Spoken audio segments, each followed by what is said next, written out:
اعوذ باللہ من الشیطان الرجیم، بسم اللہ الرحمن الرحیم۔ تمام تعریفیں اللہ ہی کے لیے ہیں، وہی نیک لوگوں کا ولی ہے۔ میں گواہی دیتی ہوں کہ اللہ کے سوا کوئی بھی معبود برحق نہیں، وہ یکتا ہے، اس کا کوئی شریک نہیں۔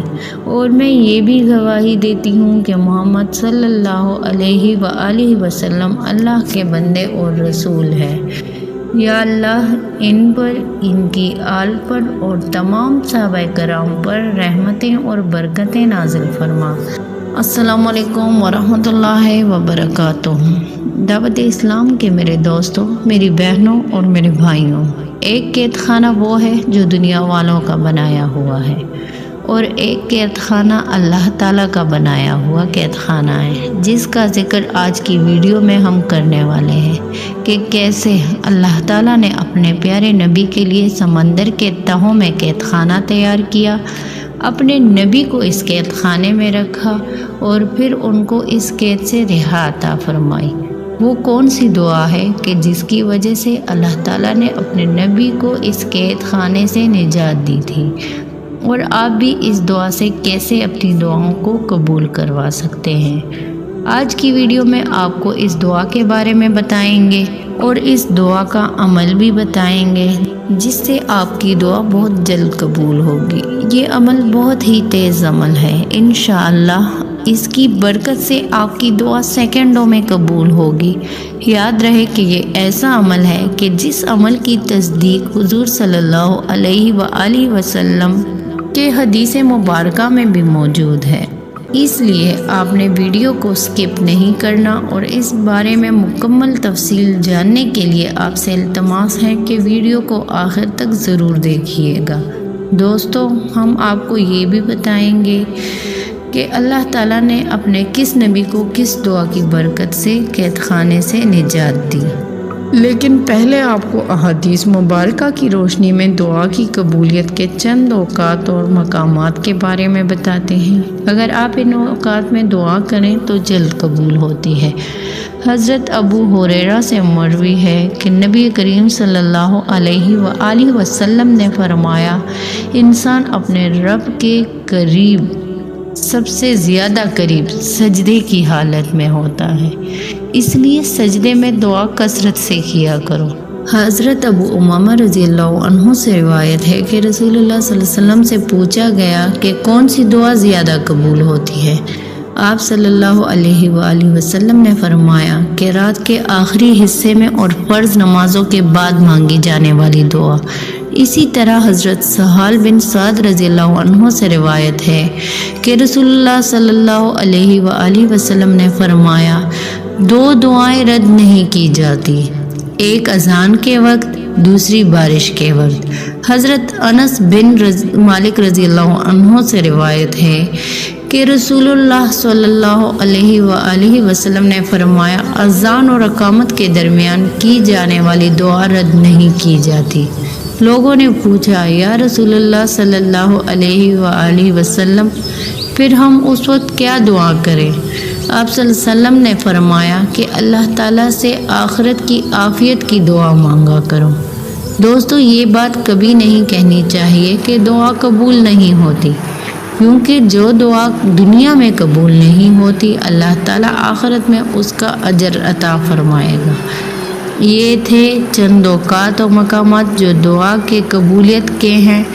کوشش کریں کہ ان میں سے دعا مانگا کریں تاکہ آپ کی دعا جلد قبول ہو۔ تو چلیے چلتے ہیں اپنی اصل موضوع کی جانب، اور آپ کو بتاتے ہیں کہ ہم جس نبی کی بات کر رہے ہیں وہ نبی ہے حضرت یونس علیہ السلام، اور جس دعا کا ہم آپ کو بتانے ہیں وہ دعا ہے دعائے یونس، جسے آیات کریمہ بھی کہا جاتا ہے۔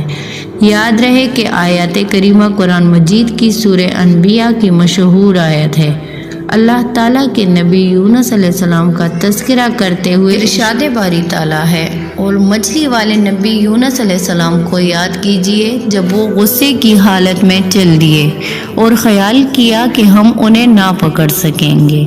بالآخر اس نے اندھیروں میں پکارا کہ الہی، تیرے سوا کوئی معبود نہیں، تو پاک ہے، بے شک میں ہی خطا کاروں میں سے ہوں۔ تو ہم نے اس کی پکار کو قبول کیا اور غم سے نجات دی، اور ہم ایمان والوں کو اس طرح نجات دیتے ہیں۔ سورہ انبیاء آیت 87۔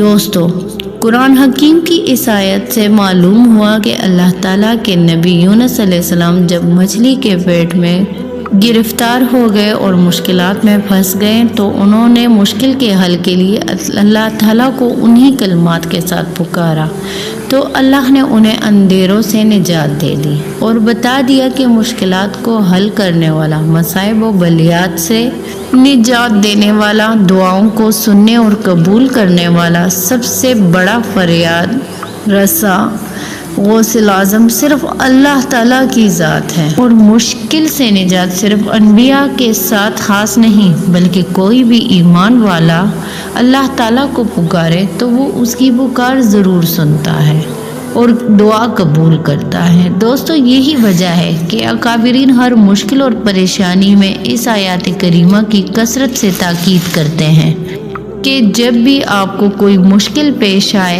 تو آپ اللہ پر یقین کے ساتھ اس آیت کی کثرت شروع کر دیں، تو اللہ تعالیٰ آپ کو اس مشکل سے نجات عطا فرمائے گا۔ آپ کو آیت کریمہ کی شان نزول کے بارے میں مختصراً بتاتے ہیں۔ اس بارے میں روایت میں آتا ہے کہ اللہ تعالیٰ نے یونس علیہ السلام کو عراق موصل کے علاقے نینوا والوں کی طرف مبعوث فرمایا تھا۔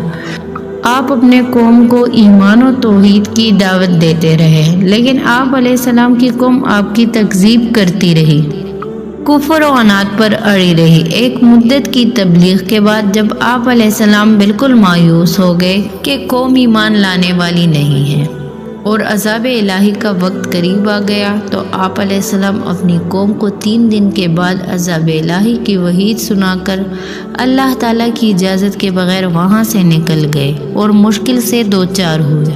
اللہ تعالیٰ نے آپ علیہ السلام کو مچھلی کے پیٹ میں قید کر لیا، لیکن حضرت یونس علیہ السلام کو جو ہی احساس ہوا کہ ان سے غلطی ہو گئی ہے، انہوں نے اپنے آپ کو ملامت کیا اور مچھلی کے پیٹ کے اندر اندھیرے قید خانے سے اللہ کو یوں پکارا، فنادى في الظلمات ان لا الہ الا انت سبحانک انی کنت من الظالمین۔ ترجمہ: بالآخر وہ اندھیروں کے اندر سے پکار اٹھا کہ الہی تیرے سوا کوئی معبود نہیں ہے، تو پاک ہے، بے شک میں نے اپنے نفس پر ظلم کیا۔ سورہ انبیاء۔ بہنوں اور بھائیوں، یاد رہے کہ حضرت یونس علیہ السلام نے اللہ کے قید خانے سے رہائی کے لیے توحید باری تعالیٰ کا ہی سہارا لیا اور اللہ ہی کی پاکی بیان کی۔ کسی نبی، ولی یا اللہ کے کسی برگزیدہ بندے کو نہیں پکارا اور نہ ہی اللہ کے سوا کسی اور کا وسیلہ پکڑا۔ حضرت یونس علیہ السلام نے کہا، لا الہ الا انت، یعنی لا الہ الا اللہ، جو کہ کلمہ توحید، اور کہا سبحانک، یعنی سبحان اللہ، جو کہ اللہ تعالیٰ کی تسبیح ہے، اور پھر انی کنت من الظالمین، اپنے غلطیوں کا اقرار و اعتراف ان لفظوں میں کیا کہ بے شک میں اپنے نفس پر ظلم کرنے والوں میں سے ہوں۔ اس جملے میں ان باتوں کا اعتراف ہے کہ اللہ، میں تیرے حکم کا انتظار نہ کر کے تیرا کچھ نہیں بگڑا اور مجھے اس قید میں ڈال کر تو نے مجھ پر کوئی ظلم نہیں کیا، کیونکہ تو اس سے پاک ہے کہ کسی پر ظلم کرے۔ یہ تو ہم انسان ہی ہیں جو جلد باز ہیں، ناشکرے ہیں اور بے صبرے ہیں اور اپنی ہی جان پر ظلم کرنے والے ہیں، اور ہمارے غفور الرحیم رب نے نہ صرف اپنی نبی کی دعا قبول کی اور انہیں غم یعنی قید سے نجات بخشی، بلکہ یہ بھی فرما دیا کہ جو بھی مومن بندہ یہ دعا مانگے گا اسے نجات ملے گی۔ اور اسی وجہ سے رسول اللہ صلی اللہ علیہ وآلہ وسلم نے ارشاد فرمایا کہ ذُنُّون یعنی یونس علیہ السلام کی وہ دعا جو انہوں نے مچھلی کے پیٹ کے اندر مانگی تھی، یعنی لا الہ الا انت سبحانک انی کنت من الظالمین، جو مسلمان اپنی کسی بھی مقصد کے لیے ان کلمات کے ساتھ دعا کرے گا، اللہ تعالیٰ اس دعا کو قبول فرمائیں گے۔ بروایت ترمذی۔ یہی ہمارا آج کا وظیفہ ہے، جس کی مدد سے آپ کی ہر دعا انشاءاللہ سیکنڈوں میں پوری ہو سکتی ہے۔ اسی دعا کے بارے میں فرمایا یہ اسم اعظم ہی ہے، اس لیے جب بھی دعا مانگے تو پہلے اس دعا کا ورد کریں اور پھر دعا مانگیں، انشاءاللہ دعا بہت جلد قبول ہوگی۔ یاد رہے آیات کریمہ اپنے اندر بڑے برکات رکھتی ہیں، اور اللہ تعالیٰ نے خود ارشاد فرمایا کہ جس طرح حضرت یونس علیہ السلام کی اللہ تعالیٰ نے مچھلی کے پیڑ کے اندر مدد فرما دی، اس آیت کے وسیلے سے اللہ پاک مومنوں کی مشکلات اور پریشانیوں کو دور فرماتا رہے گا۔ جب بھی کوئی مسئلہ ہو یا کوئی مالی پریشانی ہو، کوئی گھریلو پریشانی ہو، چاہے کاروبار کا مسئلہ ہو یا پھر ملازمت کے حوالے سے کوئی پریشانی ہو، بس اس آیت کریمہ کا ورد شروع کریں اور جو بھی اللہ تعالیٰ سے پریشانی اور مسئلے کے حل ہونے کے لیے دعا کریں، انشاءاللہ دعا بہت جلد قبول ہوگی۔ دعا کی قبولیت کا یقین ہو تو انشاءاللہ بہت جلدی قبول ہو جاتی ہے۔ جو بھی ورد کرے اس یقین کے ساتھ کرے کہ انشاءاللہ ہماری دعا قبول ہوگی۔ ویڈیو کو صدقہ جاریہ کی نیت سے شیئر کریں۔ دوستو ہم یہ امید کرتے ہیں کہ آپ کو ہماری آج کی یہ ویڈیو ضرور پسند آئی ہوگی۔ اگر پسند آئی ہے تو ویڈیو کو لائک اور چینل کو سبسکرائب ضرور کریں۔ کمنٹ کے ذریعے آپ اپنے سوالات بھی ہم تک پہنچا سکتے ہیں، جس کا رپلائی ہم آپ کو ضرور دیں گے۔ دعاؤں میں یاد رکھیے گا۔ جزاک اللہ۔ اللہ حافظ۔